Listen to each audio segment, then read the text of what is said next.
ዶፓሚን ኣብ ሓንጎልና ዝምንጩ ተፈጥሮኣዊ ሆርሞን ኮይኑ ንዝኾነ ነገር ደጊምና ክንገብሮ ካብ ውሽጥና ዝድርኽ ሓይሊ ዝፈጥር ንናትና ሞቲቬሽን ሓጎስና ሓላፍነት ዝወስድ ሆርሞን እዩ። ጥዑይ ምንጭ ዶፓሚን ክትረክብ ከለኻ ንዝሓሰብካዮ ክትገብር ሓይልን ተበግሶን ይህበካ። እዚ ኣብ ሓንጎልና ዝምንጩ ተፈጥሮኣዊ ሆርሞን ዶፓሚን ኢንተርናል ባዮሎጂካል ካረንሲ ተባሂሉ ይፍለጥ እዩ።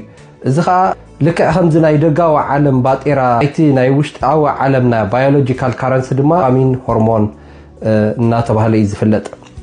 እዚ ኣብ ሓንጎልና ዝምንጩ ተፈጥሮኣዊ ኬሚካል ዶፓሚን ኣብ ሓንጎልና ካብ ክልተ ምንጭታት ክንረኽቦ ንኽእል ኢና። እቲ ምንጭ ካበይ ትረኽቦ ኣለኻ ኣዝዩ ወሳኒ እዩ። ንሂወትና ድማ ብቐጥታ ይፀልዎ። ኣብ ሂወት ክትዕወትን ዘይክትዕወትን ክትሕጎስን ዘይክትሕጎስን ሞቲቬትድ ክትከውን ማለት እናተነቃቃሕካ ብወኒ ክትነብር ወይ እውን ህኩይ ድኹም ክትከውን ዝገብር ኬሚካል እዩ። እምበኣር እቲ ምንጭ ናይ ዶፓሚን ካብ ክልተ ምንጭታት እዩ።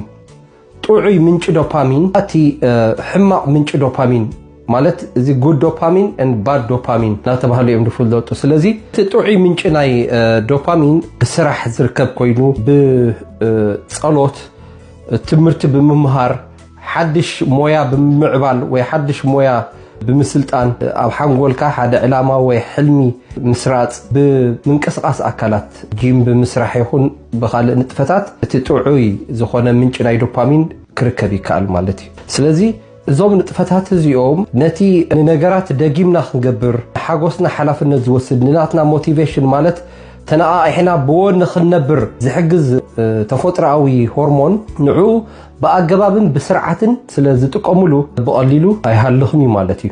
ስለዚ እቲ ምንጭ ካብዚ ምዝኸውን ሓይሊ ኣተኩሮና ይዓቢ፣ ትዕግስትኻ ይልዕል፣ ነፍሰ ምግታእ ድማ ይህልወካ። ስለዚ ነብሱ ክገትእ ዝኽእል ብቑዕ ሰብ ትኸውን። በዚ ድማ ናይ ሂወት ዲሲፕሊን ይህልወካ፣ ሞቲቬሽን ናትካ ይልዕል።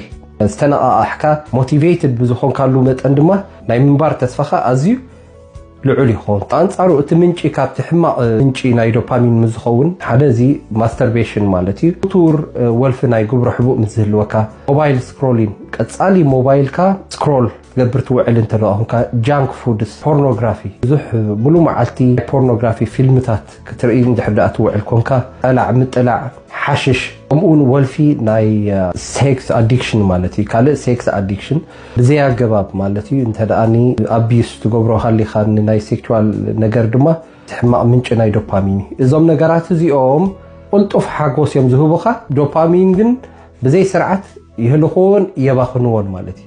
እዚ ከዓኒ ሓንጎልና ለስ ሴንሲቲቪቲ ይህልዎ ማለት ንኣዲክሽን ወልፊ ዝተቃልዐ ይኸውን። እዚ ነገራት ብተደጋጋሚ ዝግበር ሓንጎልና እንታይ እዩ ዝስልጥን ፕሌጀር ዊዝኣውት ኢፈርት። እዚ ድማ ብዘይ ዝኾነ ፃዕሪ ብዘይ ዝኾነ ስራሕ ክድሰት ጥራይ ትደሊ ማለት እዩ። እዚ ሳይንሳዊ ሓቂ እዚ ምስቲ ኣብ መፅሓፍ ቅዱስ ካብ ፍትወት ስጋ ረሓቑ ዝብሎ ብቐጥታ ዝዛመድ እዩ። ስለዚ እቲ ሕማቕ ምንጭ ናይ ዶፓሚን ነቲ ዶፓሚን ከም ዝባኽን ይገብሮ። ኣብ ሓደ ሞቲቬሽን ወይ እቲ ተነቃቂሕካ ብወኒ ናይ ምንባር ድሌት ብውን እንዳቐነሰ ሌስ ሞቲቬትድ ዳኾንካ ኢኻ ትኸይድ ማለት እዩ። ኣዝዩ ዶፓሚን ምዝውሕድን ዶፓሚን ምዝፅንቀቕን ድማ ናይ ምንባር ተስፋ ብኡ መጠን እንዳፀንቀቐ ይኸይድ። ዶፓሚን ብዝተፀንቀቐሉ መጠን ወዲሰብ ተስፋ ይቆርፅ። ብባህሪኡ ወዲሰብ ተስፋ ብዝቆረፀሉ መጠን ሓንቲ ለይቲ እኳ ትኹን ኣብዚ ምድሪ ክሓድር ኣይደልን እዩ። ስለዚ ናብ ሱሳይድ ይምርሕ። ስለዚ ጠንቂ ዝበዝሐ ዓይነት ሱሳይድ መበገሲኡ እዚ ሕማቕ ምንጭ ናይ ዶፓሚን ምዃኑ መፅናዕታት ይሕብሩ እዮም።